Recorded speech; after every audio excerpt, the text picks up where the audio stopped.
to call to order the meeting of the Urbana Free Library Board for October 10th, 2023. Becky, you want to do a roll call on attendance? Yes. Erica? Present. Liz? Present. Sharice? Present. Rob? Present. Beth? I'm here. Okay, Daniel? Present. Mark? Here. Glenn? Here. And Brandon? Here. We have a full board tonight. Full house indeed. Are there any additions, corrections, or modifications to the agenda? I just have a slight modification. The title of my presentation is just digital equity. Switched gears a little bit. So. All right. Note that down. And if I can offer, Dawn's not here, so I'll be presenting in her stead for 6.6. Great. In that case, do I have a motion to approve the agenda with those very minute modifications? So moved. Second. Beth and Sharice. All right. We have, or actually, let me ask this first. Is there any public comment? We have to vote on that too. Oh, we have to vote on that. See, I told you I'd mess this up. All Yeah, let's vote Get it over out of the here. way early. right. Right off the bat. We've got a motion and a second. All in favor? Aye. Any opposed? All right. Motion carries. In that case, is there any public comment? Hearing none, I will guess we will move into our presentations. First up, 6.1, we have Dr. Gina Lorenz.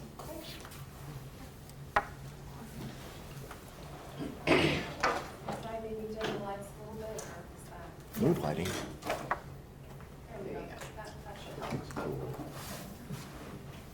All right, so thank you so much for inviting me to talk about this public quantum network event that we're having on November 4th. So this is a collaboration between University of Illinois Urbana-Champaign, the UC2B Urbana-Champaign Big Broadband Network, which I'll describe what that is, of course, the Urbana Free Library. The plan is for this to run on November 4th from 1 o'clock to 4 o'clock. We intend to have activities for all ages. And what we're doing at that event is celebrating the launch of the first publicly accessible quantum network in the nation, and I think we can say in the world.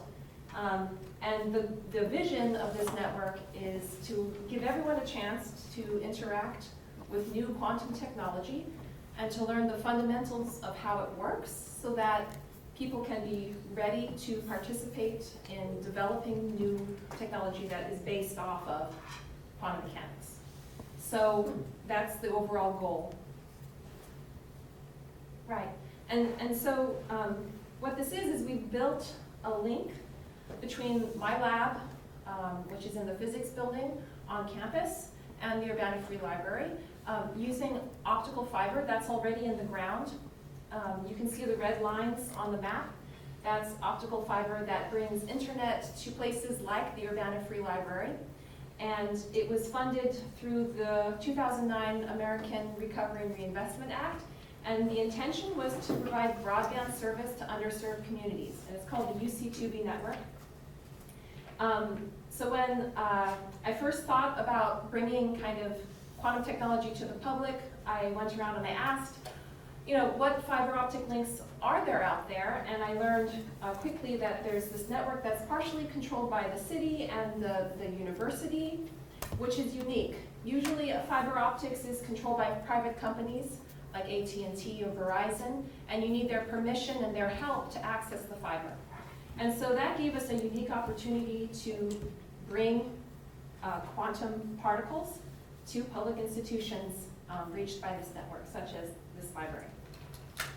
All right, so let me just give you a bit more information about what's going on here. Fiber optics, it's just thin strands of glass that you can send light through, and that's what's shown here.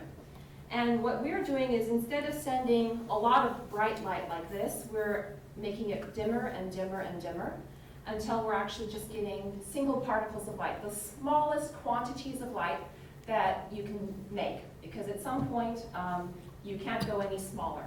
And so that's kind of represented here as these tiny little blips going through the fiber.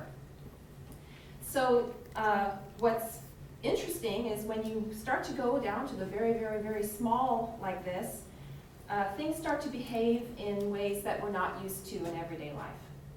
So if these are two photons that are, for example, created in my lab, then they can exhibit something called entanglement. And entanglement means that when you measure one of the photon's properties, it immediately changes the other photon's property, no matter how far apart they are. And so this is kind of magical. It seems magical. Actually, Einstein called it spooky. And it bothered him. It actually bothered him a lot, and I'll talk a little bit more about that later. What exactly about the photons are entangled? So what property are we changing? Well, it's what we call polarization. So when light travels through the air, it wiggles, and the direction of the wiggle is what we call polarization. So imagine these photons are coming towards us. Here they're wiggling up and down. They might be wiggling back and forth. And when they're entangled, whenever one is wiggling back and forth to side, the other is also side to side. And if one is going up and down, the other is going up and down. As soon as you make a measurement, as soon as you measure that one is going up and down, that causes the other to go up and down. But with entanglement, they don't start out in a particular polarization. They actually start out in what we call a superposition, which just means that you have a combination of up and down and left and right at the same time. It's kind of like looking at these boxes. This is like optical illusion. Is the box going up and to the right? Is the top face up and to the right, or is the top face down and to the left? Right? And you can't really see both at the same time. You kind of have to choose to focus on one. And you can just imagine then if you had two of these boxes, you could only see them both going up and to the right or both going down and to the left. And that's kind of like what entanglement is. When you measure or you see one photon is wiggling up and down, that means the other one is wiggling up and down. And if you see it right to left, the other is right to left. So just to bring this home a little bit, I brought these IMAX glasses. If you could put them on. Because, it sounds pretty fantastical and like not what you'd expect from everyday life. But it is everyday in the sense that we're surrounded by light. And light is made of photons. I gotta get it. Yep, yeah, that one's going in the books. So if you look at each other, look at someone that else is wearing the glasses, you should see one of the lenses is dark and one of them is you can see through. You see that? That's weird. Yeah? Okay, and that's because those lenses are polarizers. And that just means that they're only letting one particular polarization of light through. Now, if I put up a polarizer against the screen here, and it's a bit hard to see with a projector, at the demo we'll actually have a screen which is polarized. And then I can always block the light with the second polarizer that is 90 degrees from the other. And I can let all of the light through or I can block it. Yeah, getting dizzy. But what's interesting is if I put it at 45 degrees, suddenly you get more light through the lens that was dark. So right now, if you look at this, on one of your lenses, it's dark. Go ahead and make only that lens. Whoa. Right? And now, if I add this, I'll add more light. Do you see the light comes through? Mm-hmm. So what that tells us is I'm actually changing the polarization of the light by adding this other polarizer. And that is exactly what we do when we make a measurement of photons. We change their polarization.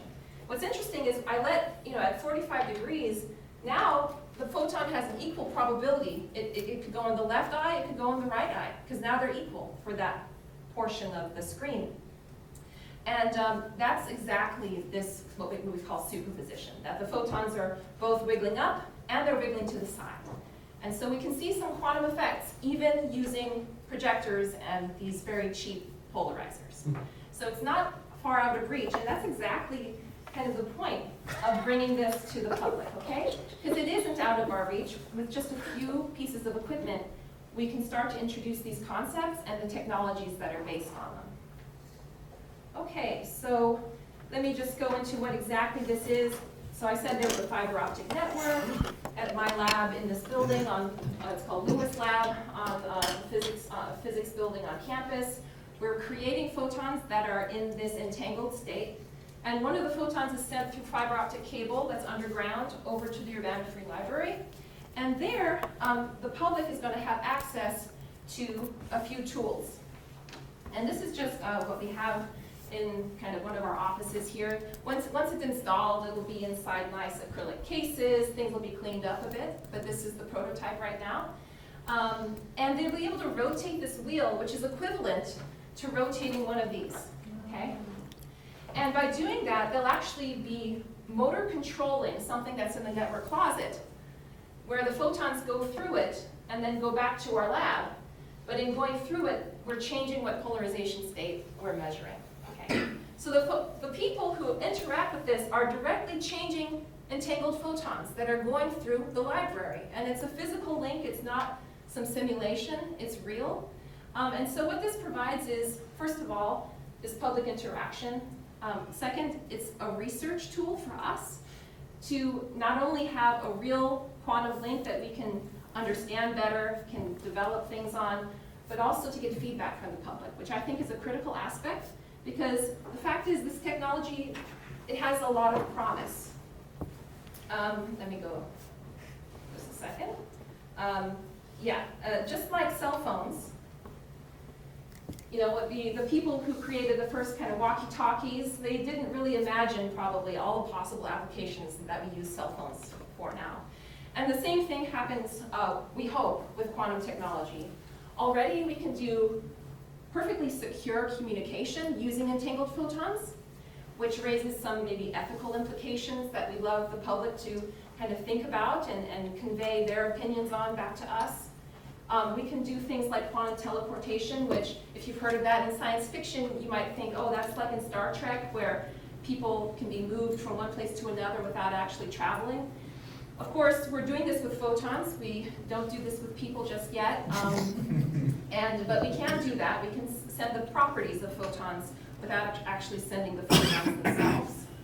And then once quantum computers come online, which are able to solve problems that regular computers can't, we can connect up to them using the quantum network. And at that stage, it becomes kind of a quantum internet, similar to what we have today, but with very, very different capabilities.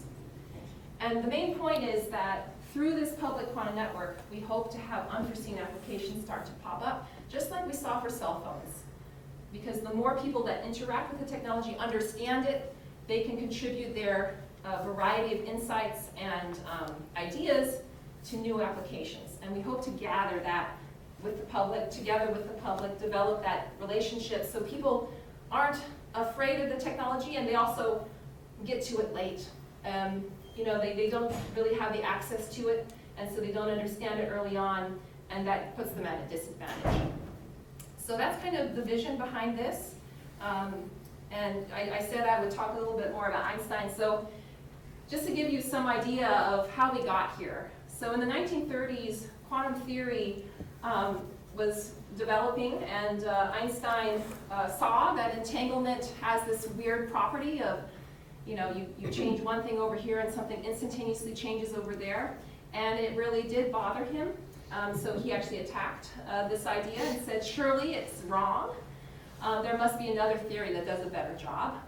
But then in the 1960s, physicist John Bell came up with a way to test it. And he said, well, if you do this test, you'll see whether entanglement really exists or not.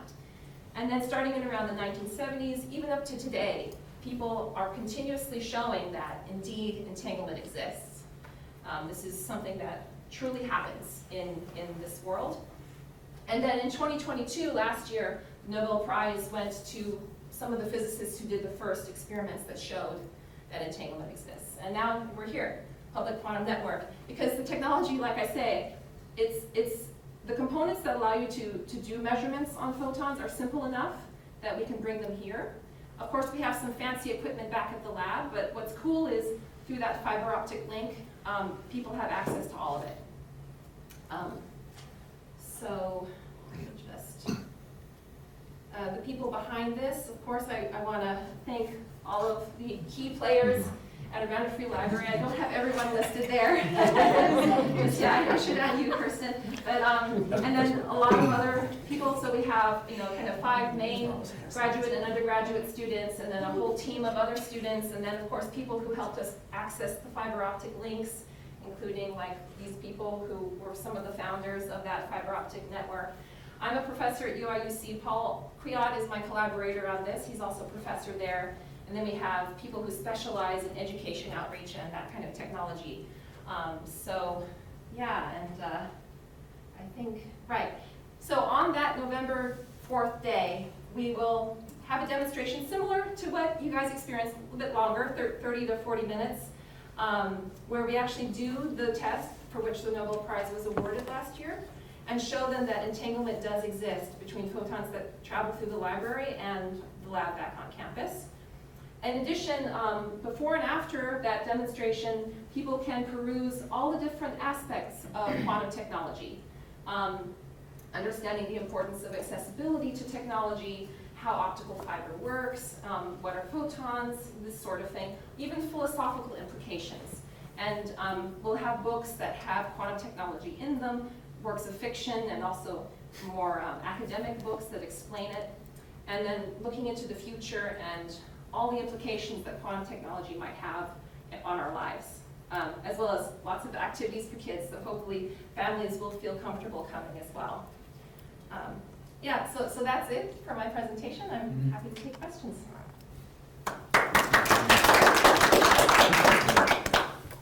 So is this going to be on November 4th, or is it going to be like from the 4th until the 30th? Oh, yes, so I should say that, yeah. So November 4th is the big kind of initiation of this interaction.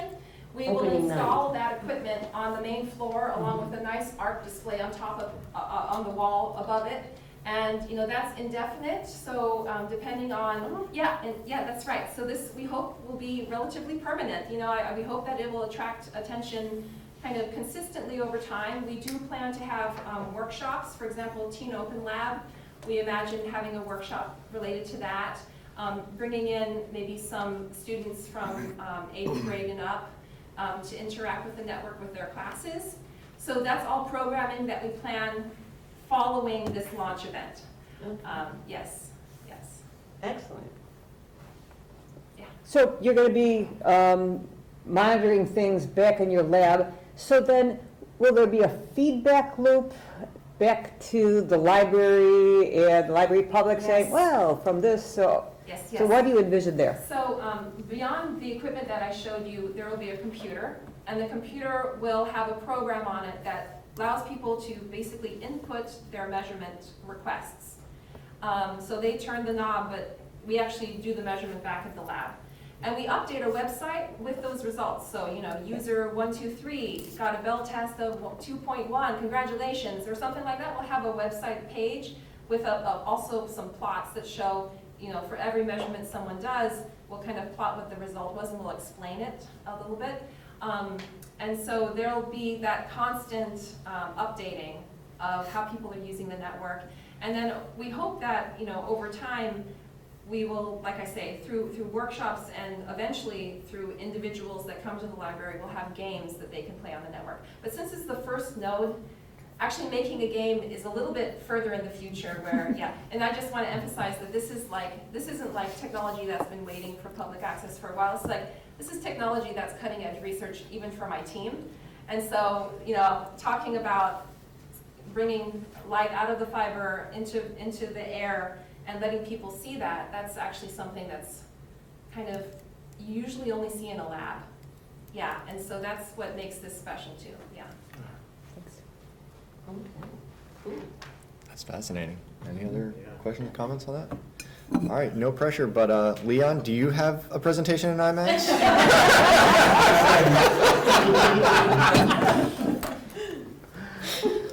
This is a tough act to follow. Do we need our glasses? Oh, I can collect that. Hello, everybody. Hello there.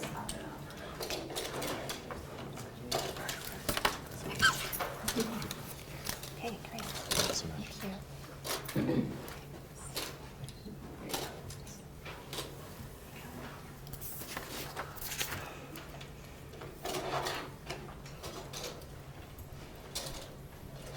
All right. I was not ready for this kind of presentation. I have a new idea. Forget this. Let's get a party phone going on. My name is Leon Wilson. I'm the IT manager here. And I'm here to do a quick presentation on our new upgrades. I'm excited to announce we're going to bring the library more to today's standards. I really want to say the future, but it's already technology that we need to update to. And that is voice over IP. Voice over, I'm sorry, skip one. So what it stands for, voice over IP? It's a way to communicate voice over the internet. We've been doing this for years. Our cell phones, Skype, FaceTime, all these different tools use voice over IP already. And it's time for us to bring our phone systems to the same kind of platform. Right now we have what's called PBX, a private branch exchange. Long story short, we are forced to get off of that. It's no longer supported. Fun fact, when I got hired here, I still don't know how to work this phone. Some of the benefits of moving forward into this new phone system is security for one. Everything's already encrypted through the data network and into the cloud, into the services that we'll usually provide. Greater flexibility. Right now, we are fixed into what we have. We have a limited number of patch panels with a limited number of funds we can allocate. With this kind of solution, it's unlimited. It will grow as we grow. As people leave us, we can take those back. And increase mobility and more features. So for example, again, we have FaceTime, we have Zoom and everything. By moving to VoIP, we have more tools like the app for the vendor. So if I'm on the go and I get an IT emergency, 2 in the morning, don't call me. And this is the timeline we're looking at. Right now, I am, along with Don, finish up the bids. Hopefully by the end of this month, we are going out for bid to find vendors to give us what we need. Right now, we want to replicate what we have and scale back or move forward as we see fit. I am expecting a newborn in a week or two, so this might get shifted by a week or two. But the plan is to go for bid by the end of October and hopefully award somebody the contract to upgrade us by November. December, January are the design process so they can figure out how to do what we need. As a library, we have specific things that we need done so we can service our patrons as needed and as we have done. And also improve the capabilities that we are not doing already. For example, somebody call us, somebody call the main number, oh, can I talk to so-and-so on the second floor? Hopefully no more of that. Push 1 for this, push 2 for that. So give more flexibility to our patrons, save some time, and give our employees more time to do their jobs. And hopefully by February, this will be implemented because the deadline for the old system is March. So the bar is rolling and we're trying to get this moving fast. One thing I really want to touch upon is the cost of a new kind of system. It's going to cost more. That's just the fact of technology that we are comparing to a phone system that is more than 10 years old. That's just a simple fact of technology and inflation. But with the limited flexibility and the room that's in my server room, I always got to upgrade servers, I always need more room, I always need this and that. By moving our phone system to the cloud for our phone system, that will ease up time for me and my staff, allow me to get more powerful servers and more things that we actually need in the building. So I don't have numbers how much it's going to cost more until we go out for bid come back, but I want to give that sticker shock now. It's going to cost us more, and that's just a fact of the reality. But I'm excited to bring this to the front and get the library up to date. That's my job, and that's what I love to do. Told you it was quick. Any questions? How many are going to switch to soft phones, or are you going to keep handsets?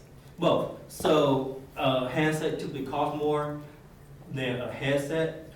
Also, most staff are using their phones at the computer desk. So it don't really make sense to change certain staff members who are at the computer to give them a second device. Ideally, managers most likely, our service areas of the front desk and second desk will get handsets, because quicker and better customer service. Most likely, everybody else will get the cheaper overhead headphones. And I think Yes. a lot of people, when they were working remotely during Zoom, during the pandemic, I think a lot of people, yeah, Yeah. so it's an easier sell. Yes. I remember when VoIP was new, people said that it was kind of less reliable, say in an emergency situation, it was more likely to go down than Yes. old-fashioned phone lines. Is that the case now? So, good thing here, we actually just did a network upgrade this past weekend. We already have our failover dual ISP set up already. So our reliability of uptime is more than 99.99 something %. So other than the power going completely down, I'm not worried about that specific situation. We haven't had our phone system go down other than a power outage already. The phones go, when the power go down, our phones also go down because the backbone is still digital. Yes. Just to kind of add to that, as long as we have a plug-in line anywhere, even if it's not being used, if we have a plug-in phone, we always can get to MetCAD. That's one thing. Whether the phone is connected or not, that's one thing that they do. The other thing, this is a comment, I just thought it was hilarious how you said the phone system was a decade old. When I think about, I grew up with rotary phones and how long that lasted. So, I think that, I don't know, I know that it's needed, I know that it's something that's needed. Yes. Okay, it's not like I don't know it's something that's needed. But in thinking about what Glenn was saying as far as, you know, if the systems ever went out or something like that, is there any kind of backup that will be used? So in the bid that finished up now, one of the requirements is to provide a backup solution. And I specifically asked, how do we convert into the backup solution? How much downtime will it be between the backup solution the vendor will provide, and those type of things also. Okay, thank you. Yes.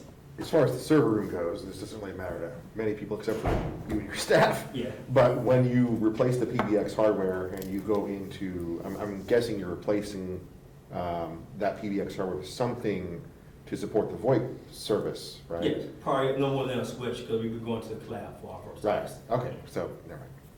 If anything, with additional phones, most likely I will need additional switches to support the additional phones.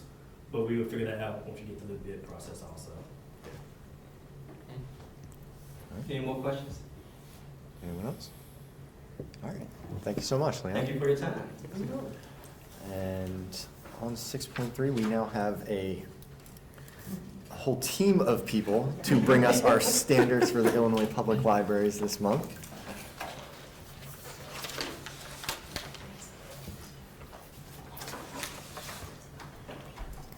I was 20 years old.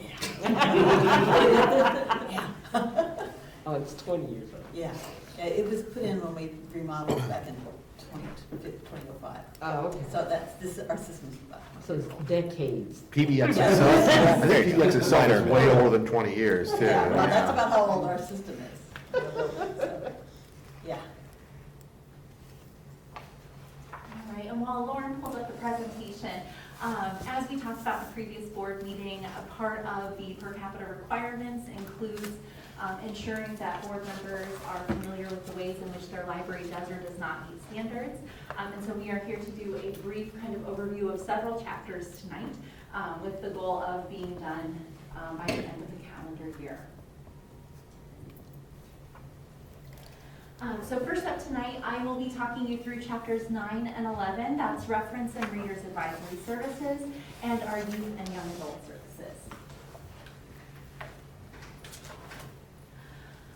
So Reference and Readers Advisory Services have been traditionally called that, Reference and Readers Advisory Services. However, our library has updated and modernized that term. Instead of having a Reference and Readers Advisory policy, we have an Information Services policy. We felt that that was important given the type of service that is happening at our service points. We provide a lot of information, not just Reference and Readers Advisory. Our information services policy is updated regularly. It was last updated in 2021. And our information services are really the core of what we provide in the library. Our goal is to meet patrons' information needs, whatever that information need might be. And if we are unable to meet that need, to give them the next step in their journey to best connect them with the resource that will meet that information need. And so we're providing information services every hour the library is open at multiple service points. And our information services are provided in person, via phone, and via email. And we also provide many tools for staff and patrons to seek out information on their own in addition to our collections. You'll receive a presentation about collections in December. So when it comes to information services, in particular our databases or the research and learn section of our website may be of particular use. And on the right hand side you can see a selection of different tools that we offer to patrons and staff. Novelist Plus is a database that provides read-alike suggestions based on authors or topics. LinkedIn Learning offers videos for professionals to kind of level up their skills and take things to the next stage. Data Axle Reference Solutions provides comprehensive information about our community, and so institutions like foundations and local businesses would utilize data that's found there. We also have items available for entertainment purposes, including Canopy, Libby, and Hoopla, which are all electronic resources. Consumer Reports will provide information about all kinds of gadgets, so if you're looking to do some holiday shopping, that's a good option to make sure you're getting the best bang for your buck. And then we offer things like MyHeritage, which is a particular interest for folks who are doing genealogy or historic research, and then even things for some of our youngest library patrons like World Book or Live Learning. In addition, and closely aligned with the reference and readers advisory services that the library provides, the library also provides targeted services for youth and young adults, which have been called out by the Serving Our Public 4.0 committee, which is part of the Illinois Library Association. They define youth and youth services as ages 0 to 18.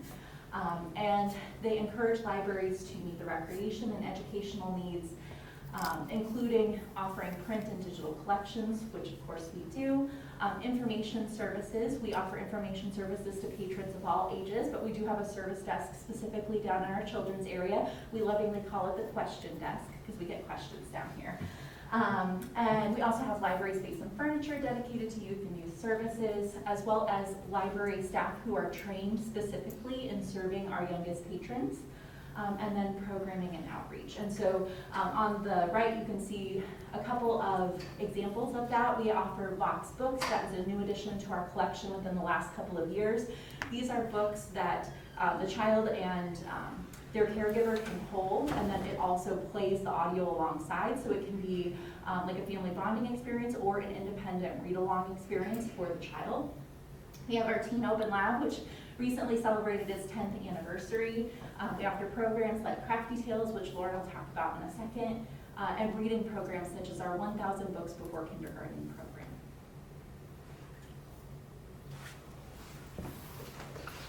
Did you know you were going to jump into transition? All right, so programs and outreach. I'm focusing mostly just on programs today.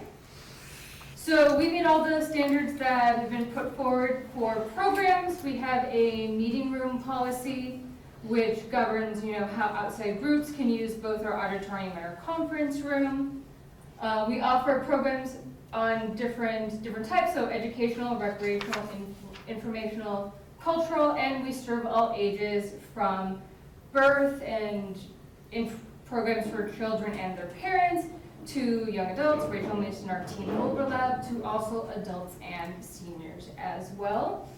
A couple other things we do to make sure that we're meeting our standards is all of our programs are free. We never charge for anyone to come to our programs. We also are very careful to make them accessible. So, where we have different events, making sure that they're easy for people to get to. We also have an accessibility statement on our calendar for all of our events that lets people know that should they need some sort of accommodation, how and when they should reach out to us. Other things, I'm just going to walk you through some of the programs we've done in the last year to kind of demonstrate how they also meet some other standards as well. So one of the things that is addressed in this is also our outreach efforts. So you can see in the top corner there, it's actually an outreach event we went to just across the street, but really we go all over. One of our big focuses, especially after the pandemic, has been to try to get into the community more, to reconnect with people. There's a map that I'll be showing you as part of another presentation that looks at right now for where in Urbana we have more card holders in different neighborhoods than others, and so we've been focusing on trying to reach the neighborhoods in the areas of Urbana that, based on the data that we have, we're not reaching because we don't see people signing up for cards there. This year has also let us bring back our full fairy tale ball. So if you can see the pictures where it looks like people are in costumes, they are, and they are dancing. That is the ball portion of the fairy tale ball. So this is the biggest event that the library does in the year. It focuses on mostly sort of preschool to early elementary families. And it's a way to celebrate stories and fairy tales and for people to come to the library and have a really good time. And this kind of fits that, you know, recreational component for programs. Under that, we have one that kind of fits multiple categories. This is our adult spelling bee, which we do once a year and is quite popular with adults. We're very lucky. We're able to get someone who actually runs or helps present at spelling bees to come to ours so that when we pronounce words, we're pronouncing them the right way, which, as you know, is very important for spelling bees. And so it's educational and recreational at the same time. Don't go off, computer. There we go. Up top, we did a library circus. So people could come, or kids could come and families, and they could try different activities that would be involved in the circus. As you can see, we had a strong man there. Under that, one of the things that the standards talk about is partnerships. So Poems Across Urbana, this is a grant that, an Urbana Arts grant that was written for the, not the current grant cycle, but the last one, where people could submit poems. And then we put them on these signs and put them up in different neighborhoods. We got the parks to partner with us as well, so that we were able to have our poems in parks too. We also reached out to several local artists, and they are local poets, I should say. And they held different workshops on different short forms of poems, because as you can imagine, if you're doing a yard sign, you only have so much space, so we had a limit for the number of lines that could be in the poem, and that we knew was going to be the biggest stumbling block for how to make poems. We wanted to give some people some hints. Our archives is doing a really great job at creating different programs right now and connecting people with local history. So one of the things that was done this year is how to research your historic house. They've been bringing different speakers from different groups as well. During, I think it was the past June, they brought in both, there's Lavender Press, which was a old and now has been brought back as a new LGBTQ plus magazine, and they talked about the history of it, past publications, and also they connected it with the new one there, so you had people involved with both there. It was a really great program and great way to speak. And then one of the things we did last November was honoring their stories, remembering the Pomeroy Trail of Death, and that was a very well-attended program, very powerful, and connected people to sort of our local history, but also culture as well, and talking about some very difficult things that have happened. And then for children, again, one of a popular program we did right at the tail end of having to do mostly digital programs in the pandemic, we partnered with a group in, I think they're based in California, who does sort of Korean culture, and we have a large Korean community in Champaign-Urbana. So we were able to bring in this lotus flower lantern craft, and people were able to take these kits home and then work with this group online as part of the program to make the lantern that you're seeing there, and they're absolutely, they were beautiful. And we got feedback from multiple different patrons that that was a very powerful program. They also focused on different aspects of Korean culture and taught people a little bit more about the culture involved as well, and that it was something that really stuck in their minds, and both parents and childs, that it was something that they really enjoyed. So that's kind of how we're meeting standards. We're focusing on diversity, and we're trying to make sure that we're representing different cultures in Urbana as well, as making sure that we're trying some different avenues to also connect with different people and work with multiple groups. And I believe then I turn it over to Kirsten, who's going to talk more about communications.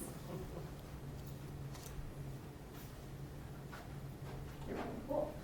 Yes, I'm covering Chapter 13, Marketing, Promotion, and Collaboration. So I see some new faces. I'm Kirsten Gephardt. I'm the Communications and Development Manager at the library. Just celebrated my 1 full year here, so exciting times. Yay. Yeah. So we're currently meeting all the standards, but I decided to just highlight a couple things that we're doing that are newer. So we do 3 monthly newsletters, a general newsletter, a youth and teen newsletter, and then an archives newsletter. And these are all new. As of, I think, February, we rolled out the new look. And this was really, and it continues to be a product of a sort of cross-department-wise endeavor. So we previously in our newsletters, we were really focusing solely on programming, and we wanted to highlight all of the wide variety of services and resources that we provide. So now they're broken up into 3 sections: browse, engage, what's the other one? Visit. So we can kind of highlight all the different aspects of the library.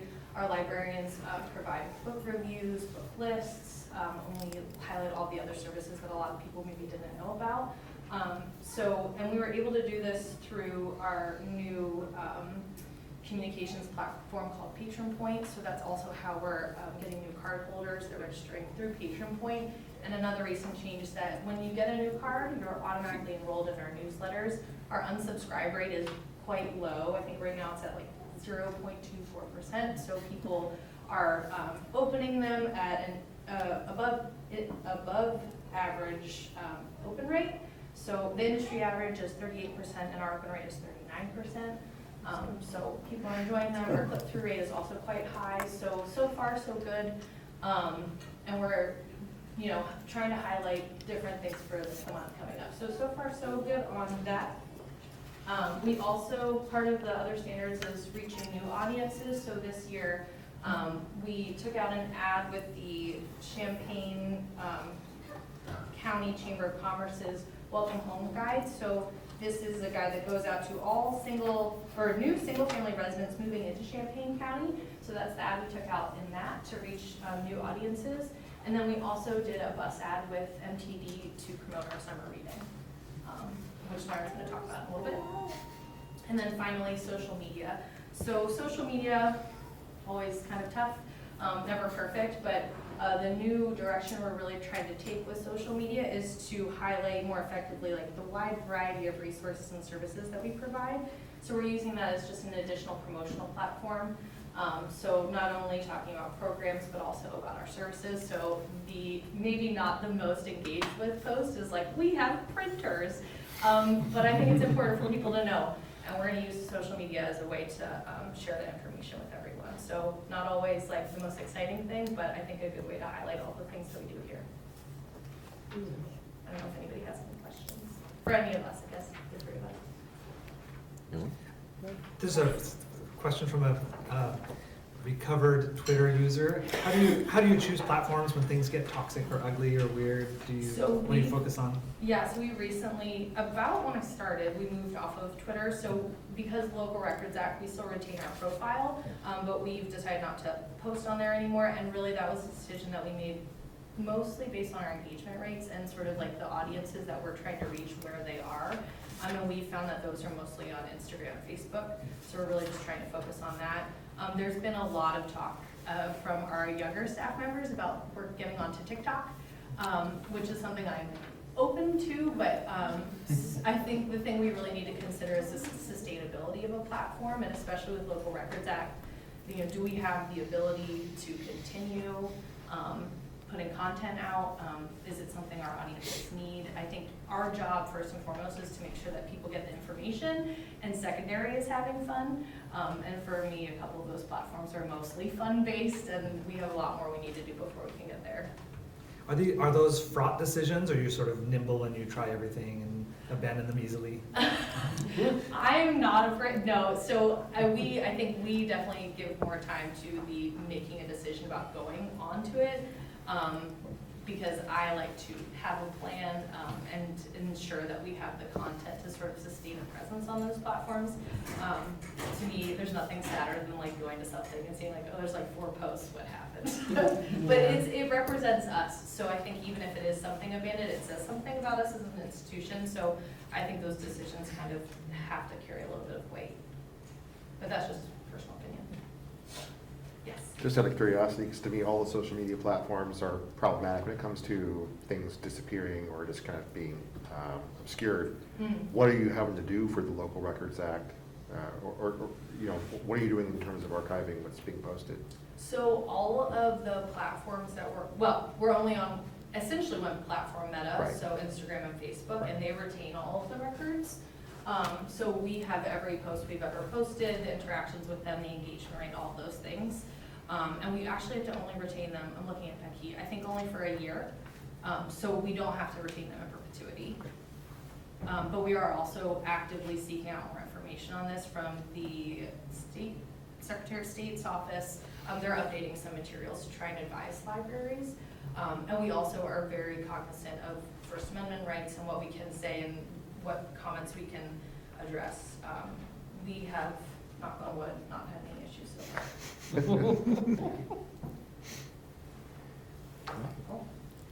Anything else? Great, thank you all so much. Okay, do the presentation, 1 second.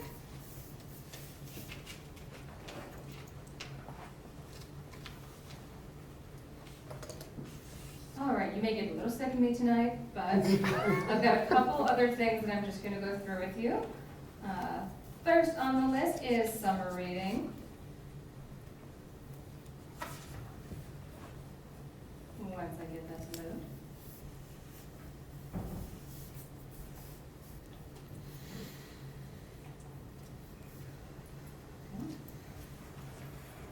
There we go.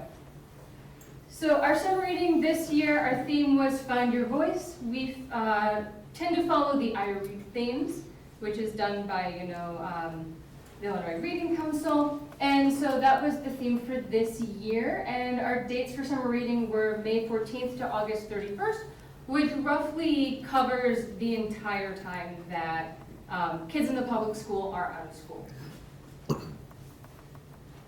So just to give you, since I know we have some new people, an overview of kind of what our summer reading looked like this year, and also what our typical summer readings look like, because this is working pretty well. So we tweak it a little bit, but we've been keeping it the same for just a bit. For children, which we count as either birth through entering 6th grade, or teens, which is 6th grade through 12th grade, if someone's going into 6th grade, we want to give them the opportunity to sort of choose if they want to do the children's program or the teen. Because at that age, sometimes they're more comfortable with one or the other. We use an online platform called Beanstack, where people can log their activities, or if they're a child or a teen, they can use a paper log, because for some kids and some families, it's much easier to have a paper log. Ours, you color in for so many minutes that you read, and once the log's full, you bring it in, you can get a prize. It's for summer reading, that is 600 minutes. For kids, it's read or read to. Teens generally are reading to themselves. They win a free book. This summer we did up to 2 book prizes, which means they could do the program basically twice. One of the things we're also doing is we have summer activities, and I'll talk about those more in a little while to give you an idea of what they look like, that runs in conjunction with the reading program. And if they complete those activities too, then they can also get another kind of secondary prize. But kids don't get to have all the funds. Adults, we have a program for any age, birth through however old someone might get. And so adults, it's tracking reading online on Beanstack. There's also an app, which is kind of the image you have over there, just to give you an idea of what our typical summer reading program looks like in our app. And for adults, it's every 4 books they read, they get to win a book, up to 2 prizes, and we also have summer activities for them. This year they were able to get vinyl water stickers, water bottle stickers as their kind of extra prize instead of just books. Some new things that we're also trying with promotion.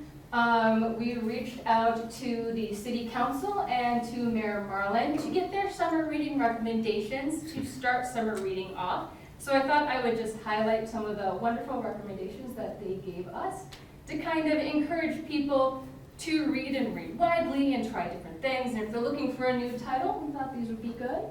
I also want to point out our little bookman was our kind of image that we used for summer reading, and something we did this year that we haven't done before just to help people engage is we made stickers.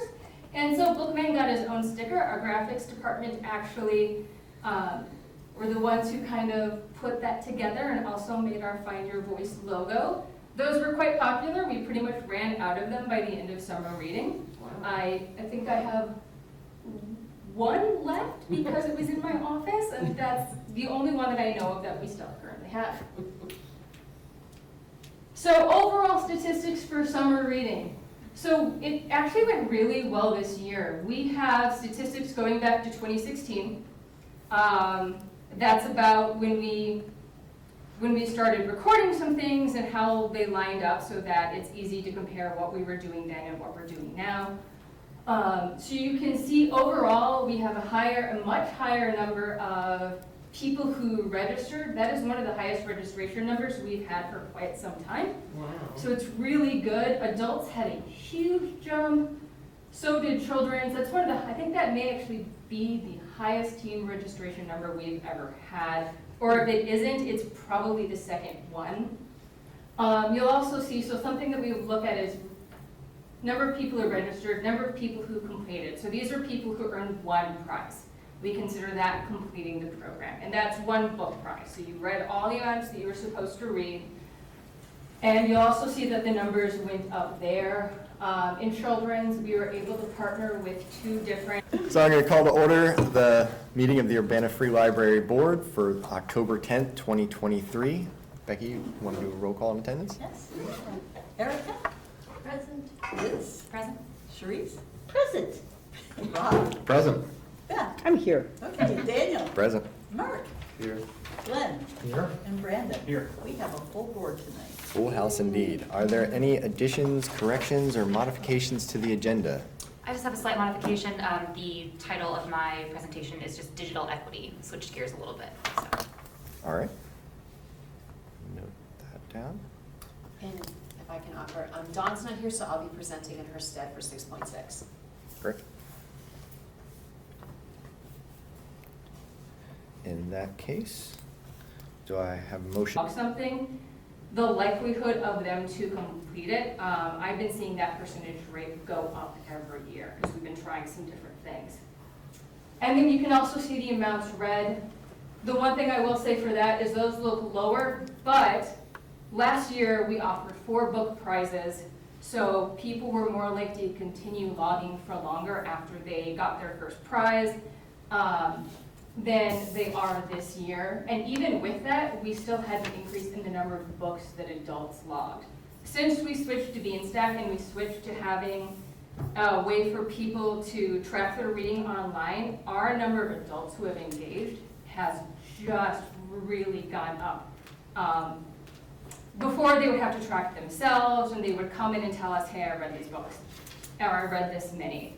And once we started letting people do it on the phone as an app or doing it on the website, that really made it a lot more convenient and a lot easier for people to participate. So the activity challenges. So I've been mentioning a little bit that engagement is going up, that we've been trying some new things, and the platform we use, Beanstack, puts out these guides every year about what different libraries are doing that have really, they saw as very helpful, increased the amount of people who are participating. And one of the things that kind of surprised me is that the libraries who did these activity challenges, so had just any kind of activities associated with summer reading, they saw not only more completions, but longer engagement. So people participated in summer reading for a longer period of time. And we do have what would be considered a very long summer reading period, because some libraries will only do it for a month. So for us to get people to engage all throughout summer, it's really impressive when we can get somebody to do that. So our activities, these are some of the ones that were just from adults, just to give you an idea. So people have to get basically about half the activities that are listed there, and that's not quite all of them. It tends to be somewhere between 8 to 10 activities that we ask people to choose from. And we pick things that are fun, that have a theme of mindfulness or relaxation at times, and that also encourage engagement with the library. So you'll notice on there, read for 30 minutes. Here's how you can get audiobooks and ebooks using your library card. We highlighted the seat exchange. So you want to do gardening for part of the summer. Hey, come to the library, you can get free seats. And then things that are just fun. So put on music and have a 5-minute dance party. Things like that have been shown to release endorphins, help people feel more relaxed, and promote a better sense of well-being. And so we're using our activities to also do that, and also to encourage people to explore Urbana and try some new parts. We focus, if we mention any sort of events, we always try to do things that are free, because we don't want to make price ever be a barrier to completing this, and something that someone could do hopefully from around their neighborhood. So we don't have a lot of specific locations or events that we tell people to go to, because we want choice to be something that people have. So it's very easy to complete these. But they've been working quite well, because since we started doing this, we've been seeing teen numbers go up, children's numbers go up, our percentage for completion also go up that I was talking about. And it's fun. So the other part of summer reading, of course, is programs that we do with it. So I thought I would just highlight a couple different programs that we did over the summer. So in the top corner, we have our summer reading kickoff. We brought in a group that does drums, and so people got to interact with those. We had Kona Ice come out, and we actually paid to have so many people get free Kona Ice, so people weren't having to worry about could they afford it or not. We just had tickets that we were giving out to people, and we had different activities they could do. For June, we have a very popular activity we do called Love Wins Crafting, where that's where you see those buttons from. Those are some buttons that were made for the program. And people can celebrate Pride and also do some different crafts and interact, and we make it into an all-ages program. We were also able to get an author to come in for summer reading. So the book up there, it's kind of hard to see because she has on her projector, is called Bathe the Cat. And so the author came and was kind enough to actually bring a digital version of her book so that people could see it blown up. We were able to then have more people in it, and she also had some activities that they were able to do with it. We took part in Juneteenth with the Park District, and those are the one picture you see under the Bathe the Cat, and the one where you notice we have different materials out. Our historical archives came as part of that and brought different materials from local African American history. It was also very exciting because they had just finished a digitization project for, I'm completely blanking on the name of the photographer right now. Thank you. Who also focused on things like he took pictures of Cotillion, and so we had a slideshow of some of those digitizations. And we're able to connect with some people who went, oh my gosh, I know those people. I can't believe you have these pictures. Where did you get them from? How can I see them? So it was just really wonderful to be able to be part of Juneteenth and be able to celebrate it locally. We also had some music programs. We had one for kids that was with the Pawpaws, which is what you're seeing in the corner. And then the one next to that, outreach and tours are also part of programming. So this is one of those two schools, I think it was King and Leal, that came in, and I think we had close to 300 kids come in from K through 5, from combined both schools, who then over a course of a couple of weeks took part in summer reading, came to the library, got a tour. We had a scavenger hunt for them, so that's why they're all pointing at something, because they're seeing something from the scavenger hunt. And then came back and were able to pick out their book prizes. So they were able to do that as part of school and didn't have to worry about, is transportation an issue? Can your adults bring you back in? We were able to make that connection. It was just really nice to be able to do. And then one more fun program at the bottom there is we had a drive-in movie theater that was rocket themed. So kids made their own rockets out of boxes that they got to sit in. And then they got to watch a little drive-in movie. Oh, that's cute. Yeah. Couple other things we did. We like to highlight education in nature. So there was an Into the Wild program where kids could come and meet live snakes. We had experts on bats there, people from the Planetarium. So they got to investigate wide varieties of wildlife. We do a program called Young Artist Studio. Young Artist Studio with the City Arts and Culture Group. And so one of those was the kids there are holding little clay dragon eggs that they made. And then we also worked with another group and we held an art exhibit for seniors. There's a group that does Creativity on Wheels where they deliver art projects to seniors who perhaps aren't as mobile. And we were able to house then their first ever art exhibit. And so some of the artists got to come and got to talk about their work. The Star Maker one actually highlighted an inspiration that one of our library staff had given them as part of their project. They had been interacting with a staff member and talking to them, and it inspired them later in their art. So I just wanted to highlight that as well. And then at the end, of course, we had our end of summer reading party. So program statistics. This just gives you an overview of how many programs we did each month. For May, that just counts from the beginning of summer reading, so from May 14th and on. And then you'll see breakdowns for each month there. It's not unusual for August for us to do a little less. School's starting back up. No matter how many programs we do, we don't see quite as many people coming. So sometimes we don't do quite as much. And you'll see that we're slowly starting to rebuild our programming numbers from the pandemic. That has affected us quite a bit, so we're working on building back up those connections with the community and letting them know that we're still doing these things, this is what we offer, and that we can come and it's free. I've actually gotten quite a few questions about that lately. Is it free? Do people need to register? So we're seeing success with that. And then the last thing I just want to do is acknowledge our donors. So Friends of the Urbana Free Library, they are the ones, they hold the book sales throughout the year. And the money they make there, that funds our summer reading prizes. So that's how we're able to offer the books that we are able to do for summer reading, for 1,000 books before kindergarten, and winter reading as well. So we're very thankful for that, especially since inflation and everything, the price of books, of course, has gone up. So if you have questions about why we did 4 books last year and 2 this year, a lot of it is about the average price of the book. It has increased more than we have seen in previous years. Like the rate of inflation and the rate of the increase of average price of book went up much more than it had in previous years. But we also have a number of local organizations that give us just little coupons. It could be a free drink, it could be a free pizza. Urbana Park District gives us some water passes.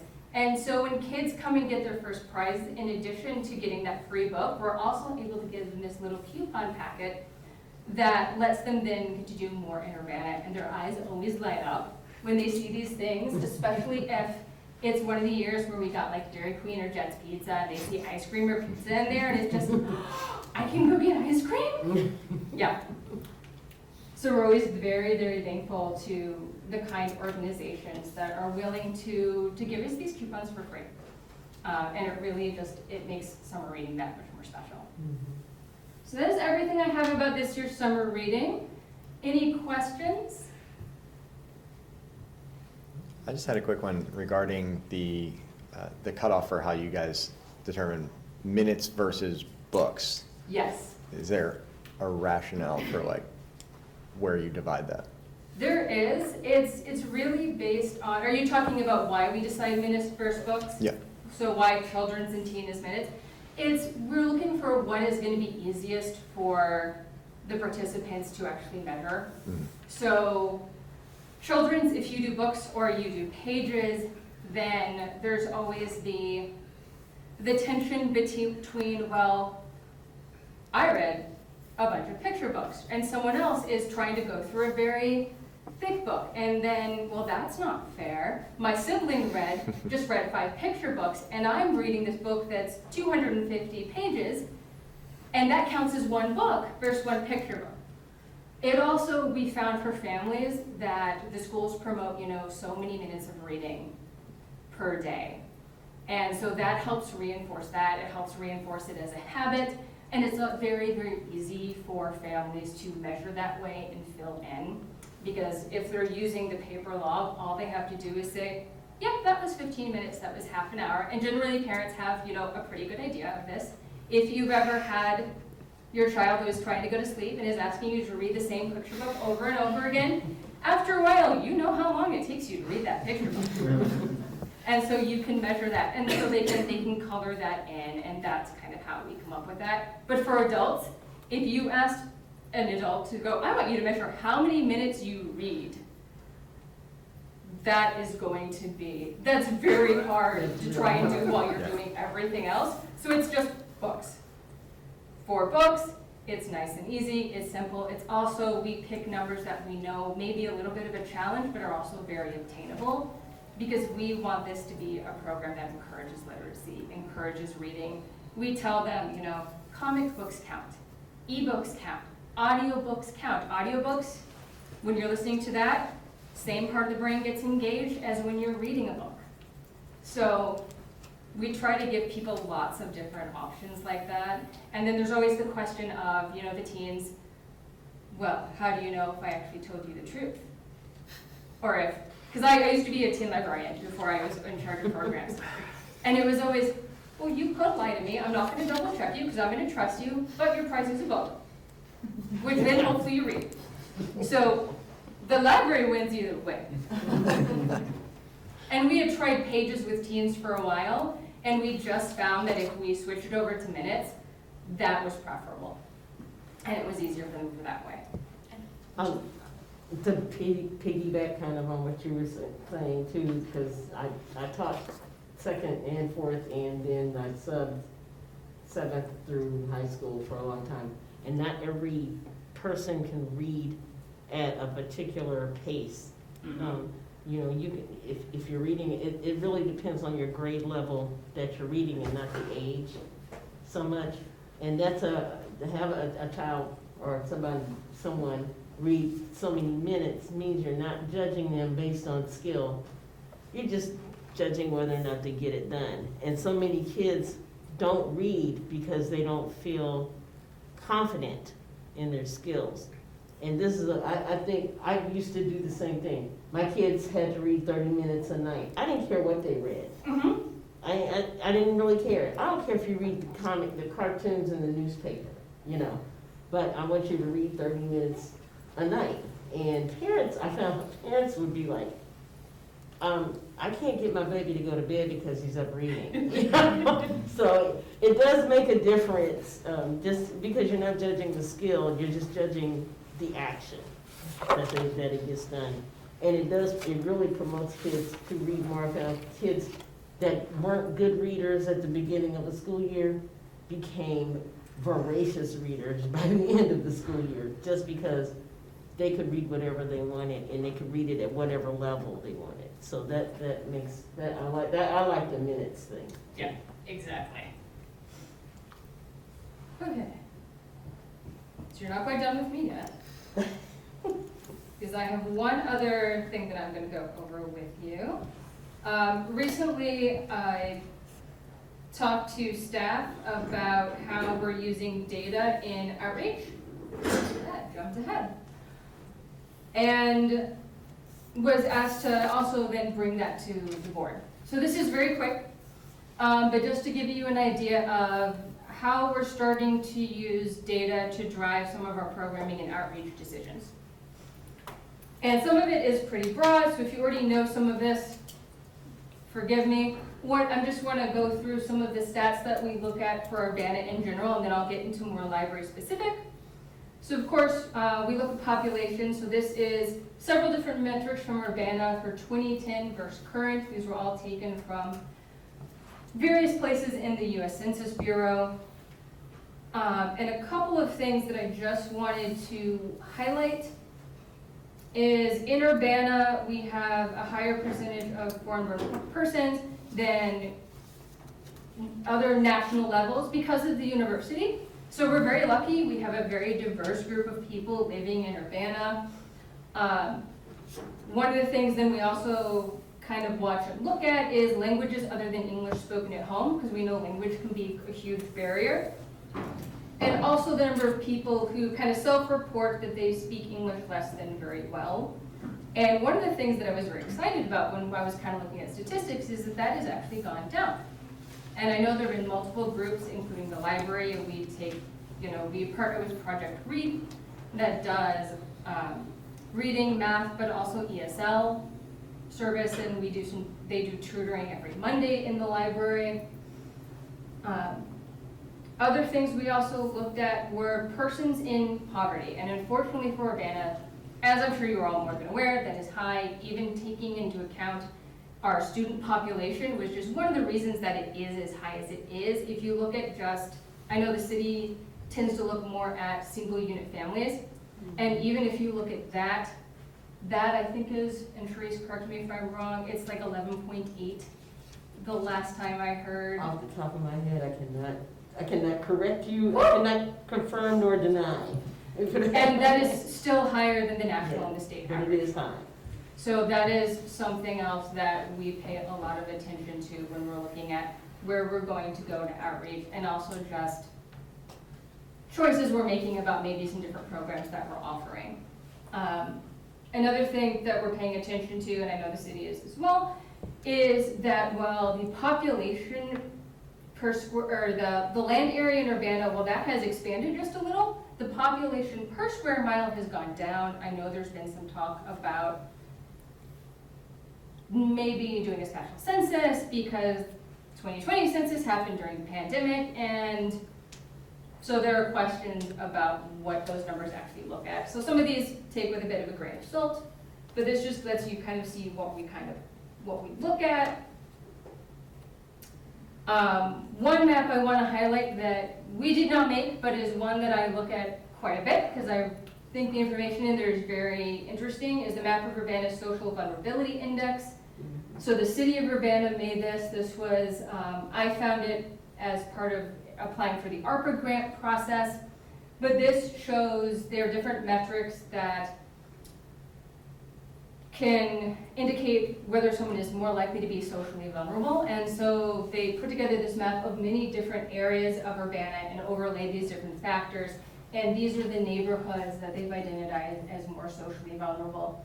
So these are also areas of Urbana that we have been trying to get to more for outreach as a way to let people know about how we can support them, what the library services are, how we can support them, but also what would they like to see us do. And that is a slow process because you have to build up, trust. It takes a lot of trust for people to be able to talk to someone from, library is still a government organization, to someone and say, so we're still in that process with some of these areas of building up trust. And just trying to get out there more and letting us know that we are here, we want to serve you, this is what we have, what do you want from us? So I'm going to show you another map in a moment, because a couple years ago we put together a map of where in Urbana there are cardholders. It is a big map, so it does not fit into the slideshow, so it's why you're not seeing it right now. But let me pull that up right at the moment so you can actually see it.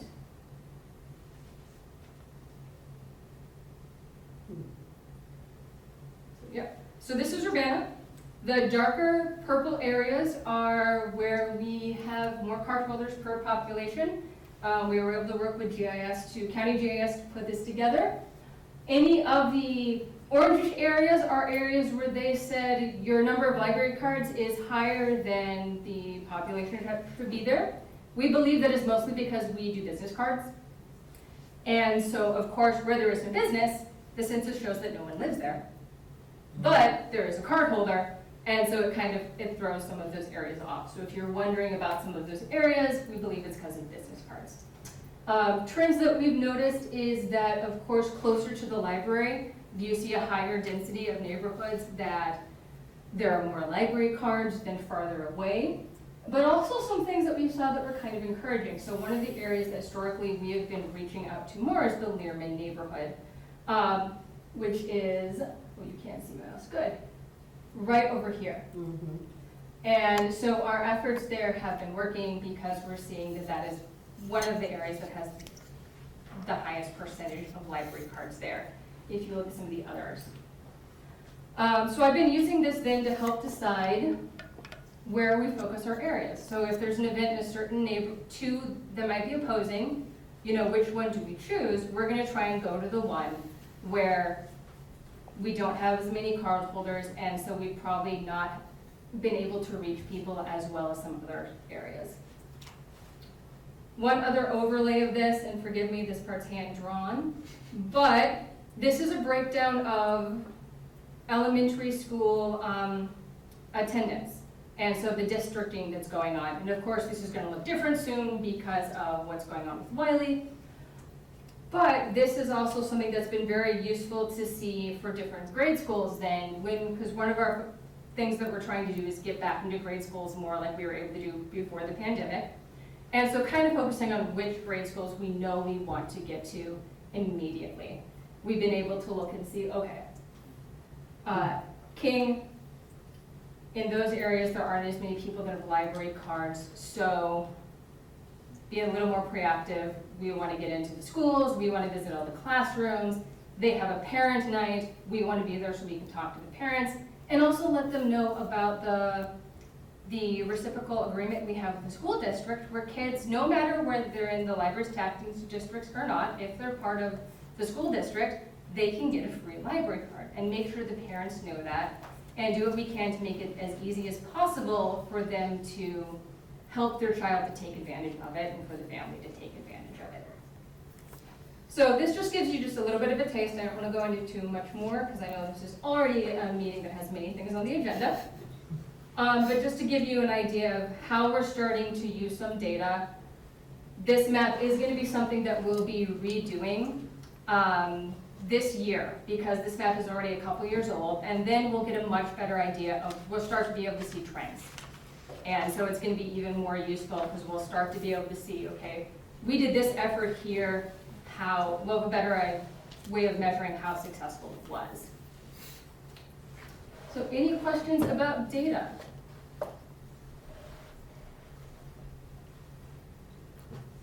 Well, I have one question, especially regarding the Ellis subdivision area. I know you want to hit like the kids that go to King School in the area, but you might also want to focus more on the adults, because I know there are a lot of older people. There's an older demographic in that area, so that may be something for you to think about when you're hitting on the Ellis subdivision area and the north end area of Urbana. But it was something that ever since I've been on city council, city council and board, I've been trying to I really push the library, but also trying to get the library to understand that far north, a lot of people don't even think to go to the library for stuff. Yes. So so maybe not just even so much. You might want to push the services that are provided more than anything. The notary services, the reference services, and all that kind of stuff, I think would be very helpful. We've also been changing our approach a little to what we bring to events so that we can highlight different services more, and make more connection, so also it doesn't feel overwhelming. We're not giving someone a huge list of, this is everything we do, please study it. It's instead, we're trying to be a little more tailored and a little more thoughtful about what we highlight and what we're seeing different needs are. And so focusing on, we see this in this area, this is how the library can help address it. And I do have someone right now who is kind of looking at trying to connect more with seniors specifically. Yeah, because also remember, the Douglas branch in Champaign is like 2 Right there. blocks from that area. Yeah. So there may be kids that are going, that don't even know that Urbana has like all of these, the TUFL has all these great things going on, because they just kind of go to the Douglas branch, or something. That can be it too. Mm-hmm. So, just something to keep in mind when you're doing your data searching, and researching. Any other questions? No. All right, thank you so Thanks, much. Lauren. I will turn you back over to someone else. She was such a trooper. She was so good at data. I said, you know who would really love to learn about data? The library board.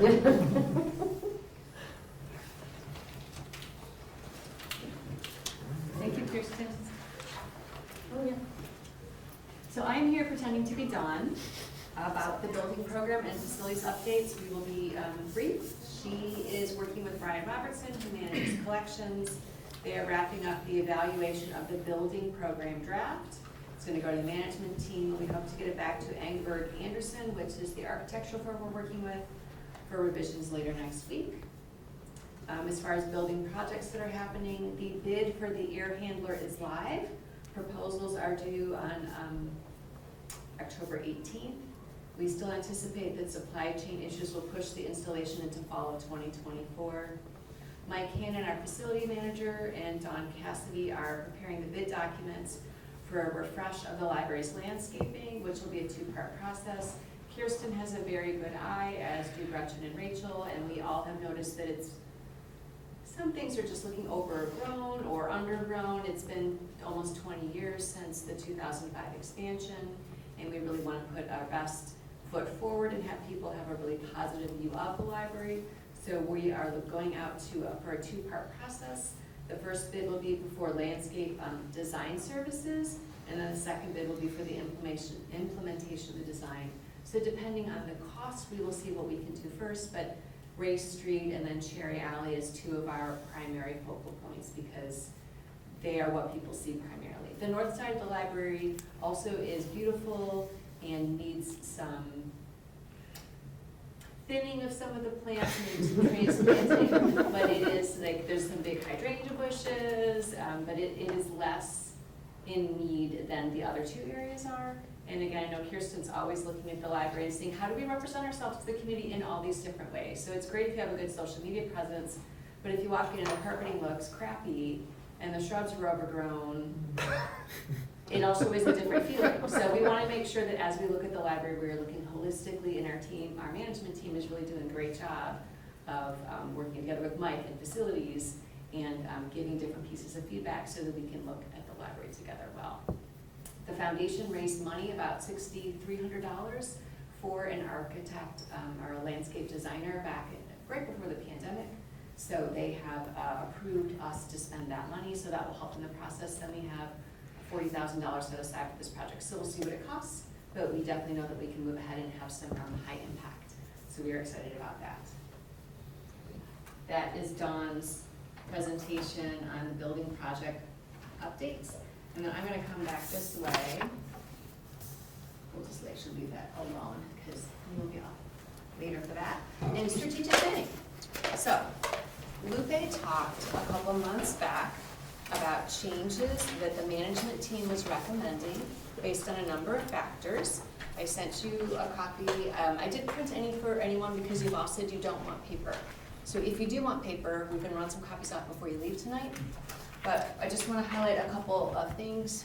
When the management team got together and looked over the survey results from the community members who did participate in the survey, from the staff feedback that we received, from our lived experience with doing the reorganization, which was based on a number of factors to make the library more efficient, to play to staff strengths, to make sure that we have the funds that we need to continue to pay our amazing staff, to keep ahead of minimum wage, to be able to save money and put it aside to do these expensive projects, and to save for future projects like our roof or whatever else. Putting the time and intention behind the reorg means that we need to take a step back and see all the different implications as we move ahead with the strategic plan. So one thing that management team commented on is we have these 4 different pillars, but there were 2 that really had a lot of overlap. So every month when you give you that director's report, there would be kind of a toss-up between, does this go in enrich, or does this go in embrace, or is it enrich and empower? And we want to be very focused and deliberate with how we're spending our time. So we want to combine 2 of the pillars into one, and then take them off of the pillar level and make them goals. So we're trying to streamline and be able to focus and be very intentional about our work. We have a lot of new board members. We want to make sure that we're taking the time to get you what you need as community volunteers to be able to serve the library in the way that you want to and feel very confident that you're doing an excellent job, and that our colleagues on the reference desk and service desk and behind the scenes are all have the training that they need. So Enhance came forward. Enhance is also the place where we've got the money behind a building program, the money behind the renovations, the money behind the air handler, being good stewards of finances. It came in the conversations with the management team that Enhance has got to be a good part of our focus in order to do anything else. So we are being very deliberate about making sure people have the training that they need and that we have the funding to put behind everything. Empowering our community, we feel like, is the most important action items that we can do. And then coming out on the other side of that is embracing them in the middle, and then having an empowered community on the other side. So we want to streamline the plan while keeping all the great parts of it, and be intentional and make it still an easy plan for you to see the steps that we're taking to serve our community. So that is the proposal that we've got in here. I don't know what questions or comments that you have now. If you want to think about it for the next month, we would ask that you would vote on it next month unless you've got lots of reasons you don't want to, in which case we would have you vote in December.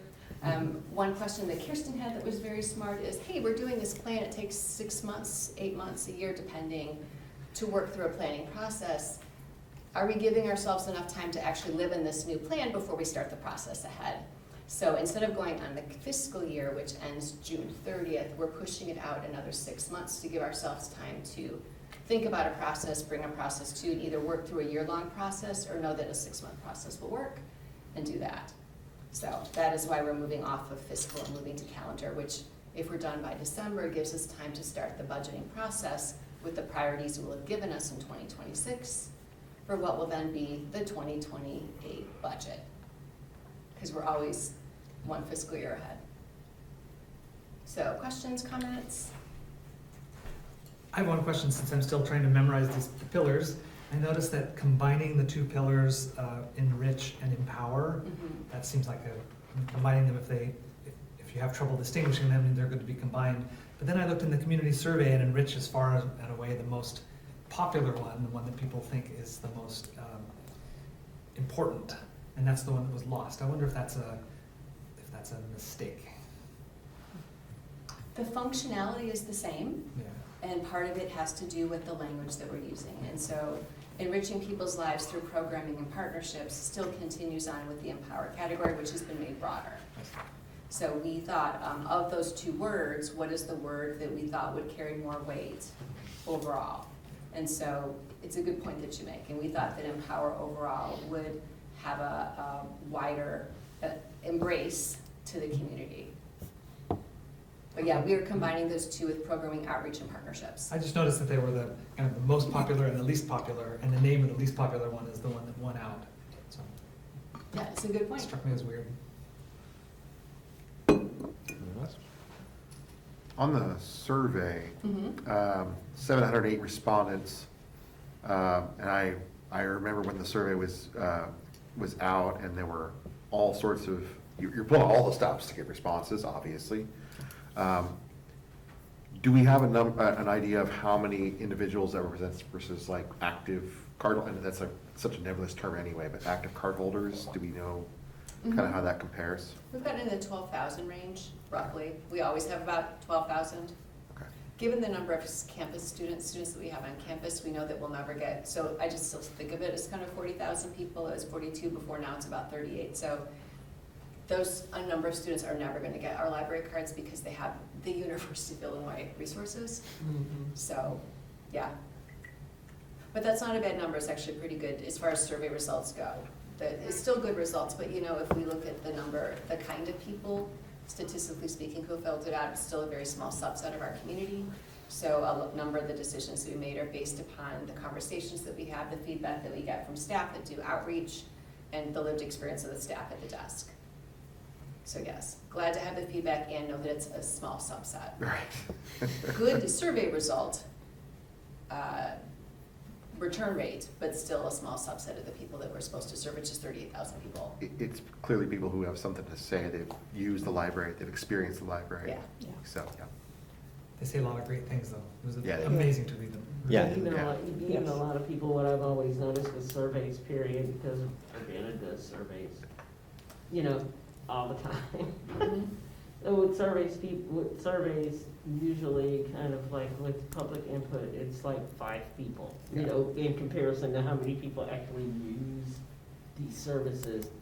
And I take that as on the positive side, which most people are very happy with the services that we have. Most people are fine with, you know, feeling, that they are served well by their local library.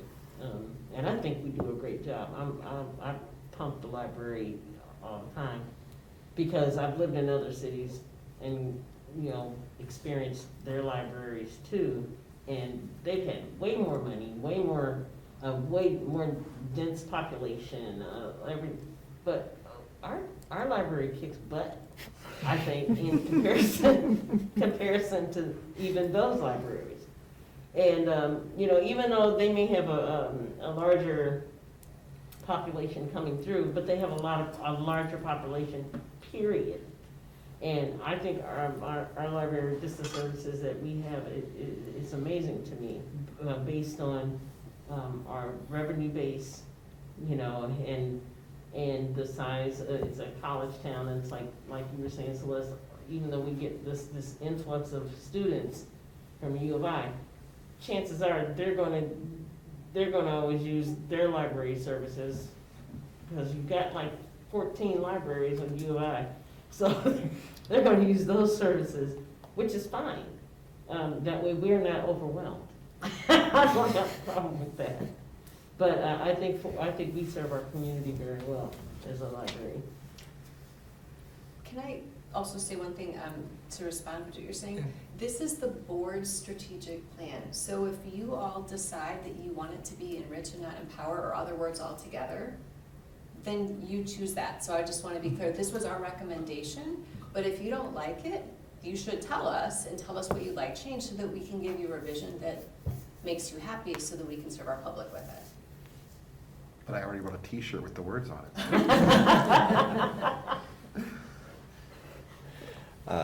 I'll just throw at the end, if anyone hasn't read it all the way through, totally worth it to get to those stories at the end. Yeah. In like some really moving anecdotes about people's interactions with the library.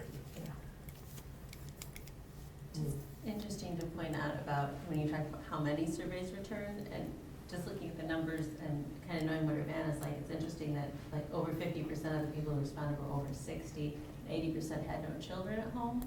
So they're going to be skewed a certain direction as far as what services they prefer, I think. And also, I thought it was an excellent suggestion when we start picking up people's dry cleaning. That's great. Yes. That is not a service we provide. Yes. All right.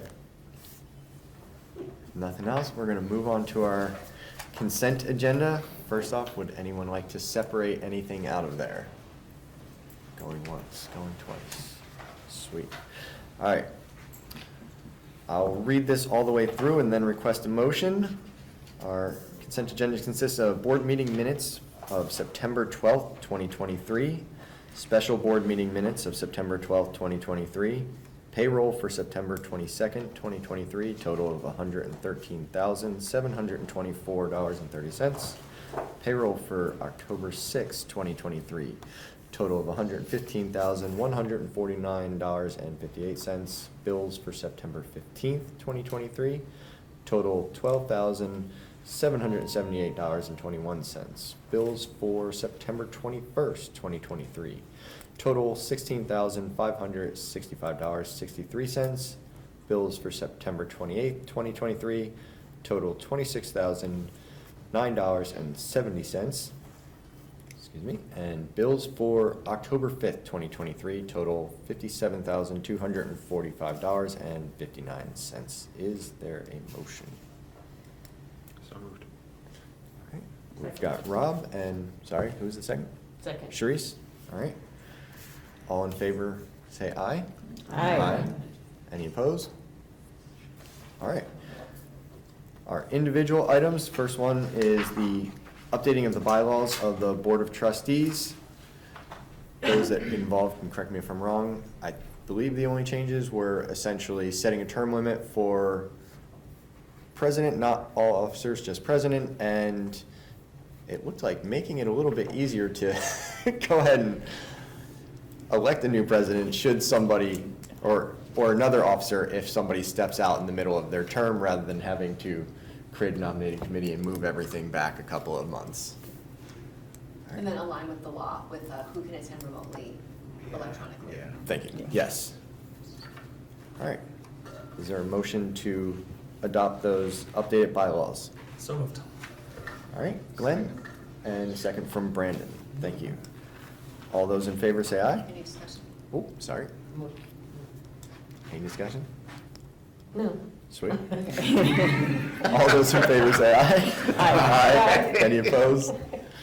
All right, motion carries. 8.2, travel and training policy, which is updated basically just to stay current with the laws as they stand right now. Is there a motion to update that travel and training policy? Mark, and a second? All right, and Erica down the end. Any discussion? All right, all those in favor say aye. Aye. Any opposed? Motion carries. And lastly, everyone's favorite item, Constellation invoice for $11,230.87. Is there a motion to pay for the light bill? So moved. A second? Second. And Sharice, second. Any discussion? All in favor say aye. Aye. Any opposed? Not seeing any. Motion carries. Anything on the administrative report side? Actually, digital native next. Oh, sorry, I totally just, Digital. I skipped over like 3 sections. I was like, I'm moving this through. I apologize. Next up, we have Liz, who's going to talk to us about digital equity. Yes, I found an initial topic on the ALA website, and when I was researching, couldn't find anything relevant past 2014, really, in an article that sort of argued against the point that it was trying to make, so I switched gears to something that I thought was more relevant. So we're going to be talking about digital equity today. And I'll try and be quick because I know it's getting late. So basically what that is allowing people to have equal access to technology, the skills needed to access it, to learn about it, and that's for individuals and communities. So this can affect people in all sorts of different ways in terms of education. So having access to internet and devices at an early age, it gives you access to employment opportunities, civil and cultural participation, entertainment, services like healthcare, or just access to information, and then just general personal enrichment that we all get from living in a world where everybody has laptops and computers, and it's just part of our lives every day. So the core tenets beyond access would just be being able to use it. So just if you have internet or you have a computer but you don't know what to do with that, it's not really helpful. And then being able to thrive in environments that foster participation. So getting access to these devices, to the internet, knowing how to use it, and then feeling comfortable to actually participate with others in that environment. So in terms of education and income, teenagers who have access to home computers are more likely to graduate from high school and have a better earning potential throughout the course of their lifetimes. The homework gap, I don't know, I don't have children, but if anybody does, and during the first few months of the pandemic, I'm sure it was a huge learning curve for everybody to have to go completely to digital learning. And so I can't imagine having one computer and 4 kids or no computer at all. And even outside of the pandemic, not having access to the internet or a computer at all just makes things more difficult, could take longer, not having the same at-home resources to get your homework done outside of school. And then there is, maybe not a correlation, but households with lower incomes, a lot of people don't have a smartphone or internet, so it can just further limit them for more employment opportunities, those services we talked about. So, sorry.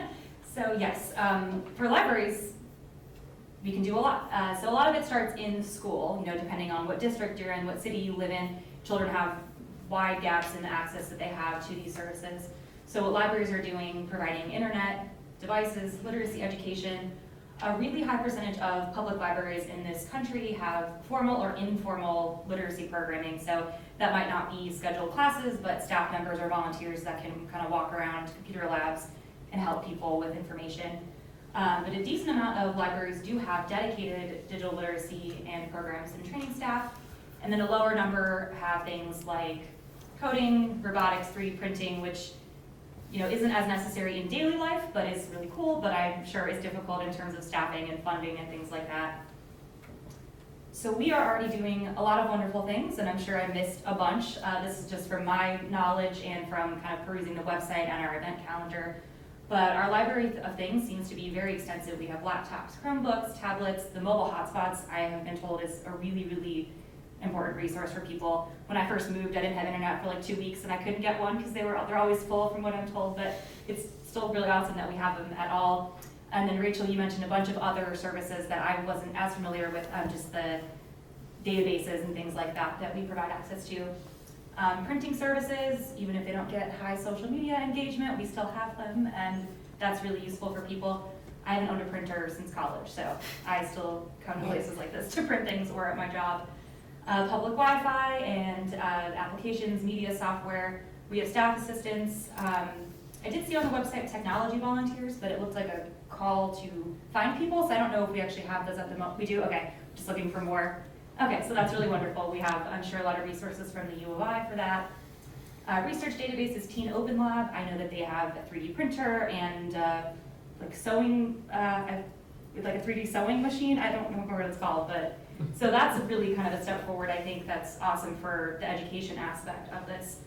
And then the Public Quantum Network, which I don't fully understand, to be honest, so I'm excited to learn more about. Yeah, so that'll be a learning resource for me. That was very interesting, but I can't tell you that I fully understand it. So, and if we're the first in the nation and the world, that's a huge step forward. It just kind of speaks to the innovation and the good relationship we have with the university that's happening at all.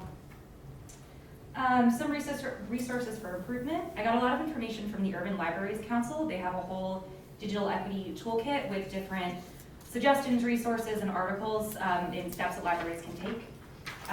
Official tech literacy classes could benefit the community. Basics of computer use, how to use all of the tools, and then identifying misinformation, which I know Beth, you spoke about a few months ago, and protecting themselves and their identity. So even this morning at my work, I had like a scare with a pop-up scam, and I freaked out and called our IT coordinator, and I've been using computers for a long time, so that's really important to be aware of.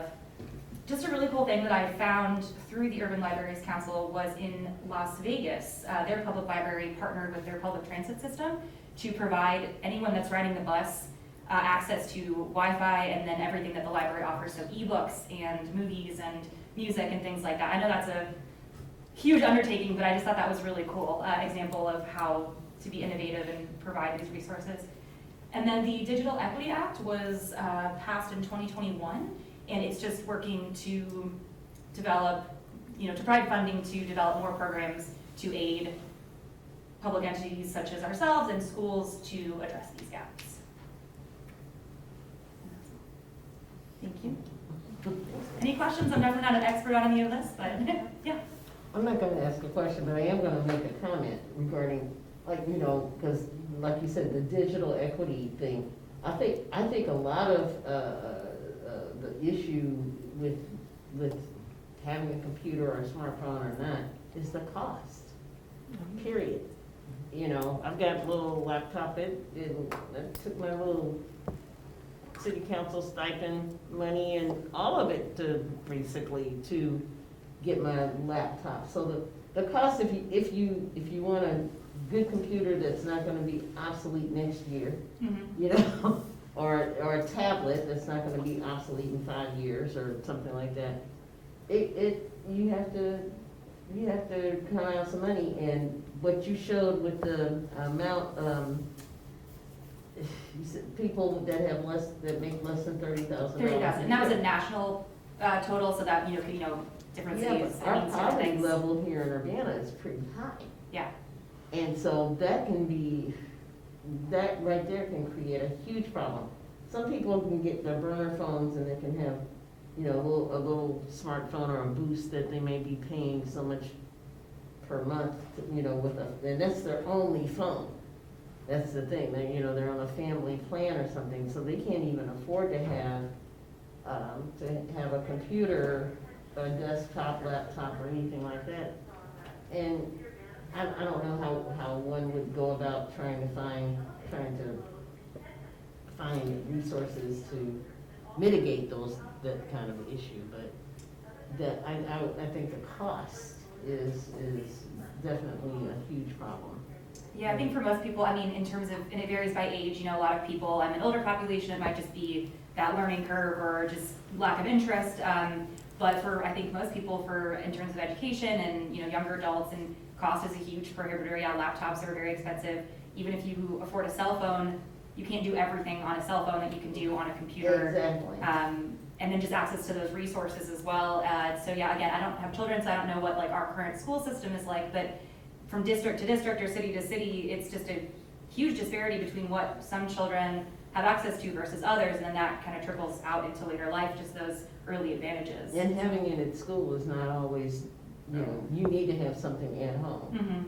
Mm-hmm. Having it in school is helpful, but you're not living at school, so that, I'd like to thank you for that information. Yeah, thank you. All right. Thanks so much, Liz. It's great to see, also, I like that you pointed out how many of those we're doing right here to help those. I think we're doing a great job, and Yeah. like I said, I'm sure I missed a bunch of things, but yeah, we have seemingly a lot. The library of things, I think, is really extensive, beyond technology, but just, the mobile hotspots and, again, the quantum, I'll learn more. We'll all learn about that together, I think. All right, moving on to 10.0 is the reports of the liaison officers. Anything from Friends? So we met last week, just more preparations for the next book sale, which begins on November 16th. So they're in the works right now, just getting the print materials finalized. The next meeting at the beginning of November, they'll be sending out the mailers to the members of the Friends group. Celeste also presented a pretty comprehensive overview of the earnings and spending in the last couple of years, which they said they'd never seen such a, I don't remember how they phrased it, that they'd never seen it in such a understandable way. So that was appreciated, it seemed. So, but yeah, just getting ready for the book sale. So Great. For the foundation, I throw out a huge shout out to Kirsten for coming and teaching us this past month. She had a huge board training for us, basically teaching all the people on there important things about the terminology and even breaking down all the different types of contributions, how things can be used, how it's all allocated. So it was very informative. I think all of us got a lot out of that. We are still recruiting for that. I went with them to that board expo that they had over in Champaign Library last month. I know we got several, at least 6 or 7 interested people from that. I think Celeste, you had reached out to 5 or so people as well. So they're currently taking those applications. Hopefully they'll fill out that board soon. Probably the biggest update is their fall appeal is currently at the printers. That's probably another, I'm sure Kirsten had a huge hand in that one as well. Another shout out to her. But that is at the printer, so that should be going out pretty soon. That appeal is going to be for the general fund. It's not for a specific thing, so everything should be general enough that we can allocate it wherever it's the library itself requests it. Those are the important parts of that. IHLS? Okay, the IHLS 2023 annual meeting is happening in Edwardsville on Halloween from 3 to 5 p.m. For any interested trustees. You do need to register for that if you're going by October 22. It seems IHLS is hosting on October 19th a live demo of a product called Library IQ. That's happening at 9 o'clock in the morning. I have to be honest, I'm a little unclear about whether IHLS actually has bought it or they're thinking about buying it, but it sounds kind of neat. If they haven't purchased already, it sounds like they're seriously considering it for consortium-wide access, and it's a platform that is meant for analyzing and managing collections, for circulation data, foot traffic, all the things that libraries care about. If anybody's interested in that, you can read about libraryiq.com, and again, the demo is on October 19th at 9 o'clock in the morning. That's all virtual.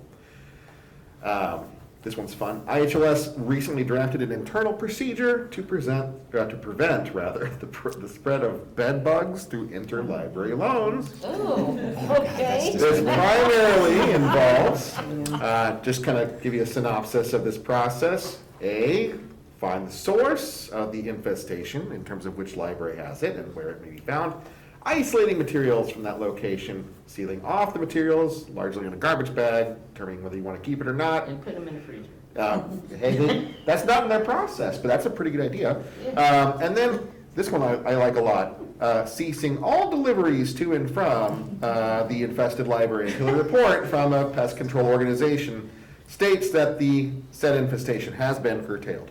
Okay. And as my final note, following the bed bugs, IHLS is also hiring for an operations manager in Champaign, if anyone's interested. So that's what I've got for this month. Okay. Oh, and Rob has officially scarred me. I'm never going to throw a book on my bed again. All right. Just put it through the microwave, you'll be fine. There you go. Oh, that's an idea. I hadn't thought about that. Maybe you should. So RFID might help. Security tags. Yeah, I'm sorry. I'm sorry. No, there's the metal thing, I know that. Yeah, not a good idea. But you can't put it in the freezer. All right. Any administrative reports? Super fast, you will see in your board packets a new report that we link to in the director's report, but we're going to include it for the next while and see if people like having it there as opposed to clicking on a link. It is the year-to-date budget report. Becky runs this every week after we pay bills. So every other week we have payroll, but every week we pay bills. And so what you'll find in here is the original budget as well as any amendments to the budget. It will tell you how much has been spent or to be spent in a category, and then in the last column it's got the percentage used. So everything will not be spent equally. So staffing tends to be fairly stable, but things like magazines, there's usually one big chunk purchased in, let's say, January. The magazines are renewed for the year, or databases come in at different times. So you might think everything is going to be level, but it's not. Books even come out in the summer rush and then the fall rush. So when you look through here, if you have any questions about why is a line looking over or under, this will complement the pages and pages and pages of the individual bills you see, and this summarizes it at a high level. And so we've done some board education about money generally. You've got this now to look at, and next month or in December I'll talk about how to look at this a little differently as we enter into our budgeting season and talk about the process for the budgeting of the library. But just to know there's a new sheriff in town, and it's called the year-to-date budget report. I love this report. It just lays it all out. It's all there. I did have one question on that. Yeah. When you find an item on that report where it says the percentage used is over 100%, where is that drawing from? So that means that we spent over the budget. Or for example, on the first page, it says 1 through 3 down, state per capita for library. It says 103%. That means we got in more money than we thought we would. So if it's over 100, that means we either spent more or received more than we expected. And if it's within a range of things, like let's say we spend more on DVDs than we thought, then we'll underspend in books. so we will make it up. It'll bounce somewhere. It will absolutely balance somewhere, because that is what you are paying us to do. But ask us questions. This will help you, again, look overarching what's happening in the lines. So ask us questions about individual bills, or ask us questions about the trends that you're seeing. That's why we're here. All right. Any other questions? Anything for board and committee reports? Not seeing anything. My own personal comment period, I just want to throw out, I'm really excited about that. Yeah, I don't understand the quantum thing either, but I think it's really cool, first ever in the world. Unfortunately, I am not going to be able to make it to that. I highly encourage anyone that is here, please attend that on the 4th. And the other thing I just wanted to throw out, because I can't help notice it as we sit here, the amazing artistry all around us from our local teams. If you didn't check that out in the packet as well, there's some great quotes in there from them. This is nice to sit amongst. I love this. It is. Yeah, that one looks like it was just printed, the Pokemon one, it's fantastic. But how cute. And All right. I agree with you, Dan, on the whole thing with the quantum, but doesn't it sound cool? It does, right? Like I don't fully get it, but yeah, it's great. It sounds like quantum leap. You expect somebody to show up and go, why am I here? You know, but I mean, it is one of those, I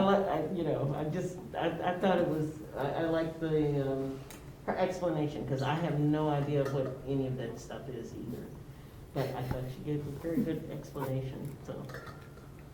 All right. Any unfinished business? Any new business? Then I am going to ask for a motion to go into a closed session, and I'll read this verbatim, for the discussion of the purchase or lease of property pursuant to 5 ILCS 120/2, subsection C, subsection 5. Is there such a motion? Make a motion to go to closed session. Sharice, second? Seconded. And second from Rob. Now, Yes, Erica? We're going into closed sessions. We have to have a roll call vote. Oh, sorry. That's okay. You say yes or no? Yes. Yes, you want to go into, yeah, do you want to? Not necessarily at this time of night, but we're going to. Yes. Sharice? Yes. Rob? Yes. Beth? Yes. Daniel? yes. Mark? Yes. Glenn? Glenn, yes. Okay, Brandon? Okay. So we will move over to the children's office.